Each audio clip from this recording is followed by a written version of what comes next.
తప్పు చేసి దబాయిస్తే అది నిజమవుతుందని చంద్రబాబు నాయుడు అనుకుంటే అది ఆయన భ్రమే. జనాన్ని మాయ చేసినట్టు శ్రీవారిని మోసం చేయాలంటే కుదరదన్న విషయం చంద్రబాబు నాయుడు తెలుసుకోవాలి. నిన్న జగన్ గారు తన తిరుమల పర్యటన మీద స్పష్టంగా ప్రెస్ మీట్ పెట్టడం జరిగింది. అయినా దాన్ని ఒప్పుకోకుండా చంద్రబాబు నాయుడు తప్పుల మీద తప్పులు చేస్తూ మళ్లీ మాట్లాడతాడు. జగన్మోహన్ రెడ్డి గారు తిరుమల రావడానికి భయపడుతున్నాడు, డిక్లరేషన్ ఇవ్వబడుతుంది కాబట్టి ఎస్కేప్ అవుతున్నాడు అని చెప్పి సూటిగా చంద్రబాబు నాయుడు గారికి చెప్తున్నా. చంద్రబాబు నాయుడు జగన్ గారి దమ్ము ధైర్యం గురించి రాష్ట్ర ప్రజలందరికీ బాగా తెలుసు.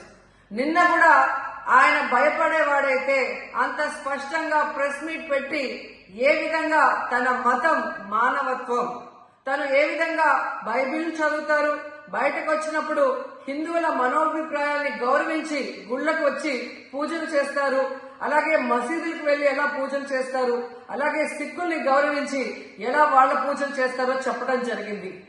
ఈ రోజు మీకు క్లియర్ గా తెలుసుకోవాల్సిన విషయం, మీకు దేవుడు అంటే భయం భక్తి లేదు కాబట్టి ఏంటనేది మీకు అర్థం కాదు. కానీ ఒక భక్తుడికి దేవుడి దగ్గరికి వెళ్ళాలి అన్నప్పుడు ప్రశాంతమైన వాతావరణంలో వెళ్ళాలనుకుంటాడు, ప్రశాంతంగా భగవంతుణ్ణి పూజించాలని అనుకుంటాడు.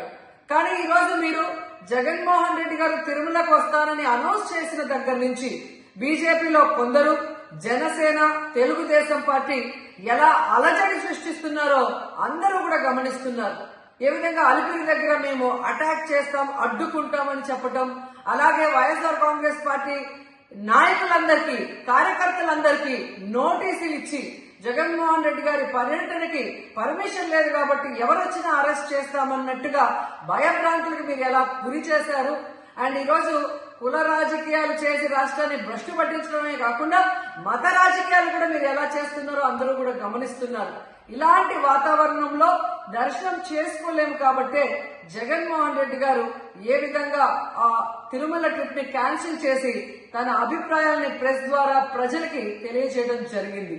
సో నిజమైన భక్తుడు జగన్మోహన్ రెడ్డి గారు ఎప్పుడైనా మళ్లీ వెళ్లి వెంకటేశ్వర స్వామిని దర్శించుకోగలరు.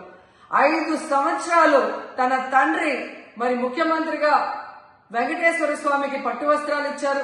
జగన్మోహన్ రెడ్డి గారు 5 సంవత్సరాలు మరి పట్టు వస్త్రాలు ఇచ్చిన తర్వాత ఈ నీచమైన రాజకీయాలు చేస్తూ డిక్లరేషన్ పేరుతో మీరు మాట్లాడుతూ ఎవరు అడ్డుకున్నారు అని చెప్పి మళ్లీ దిగజారుడు రాజకీయాలు చేస్తున్నారు. సో భగవంతుడితో పెట్టుకున్న చంద్రబాబు నాయుడు నీతో పాటు ఆడిస్తే ఆడే వాళ్ళందరికీ కూడా భగవంతుడు గట్టిగా సమాధానం చెప్తాడు.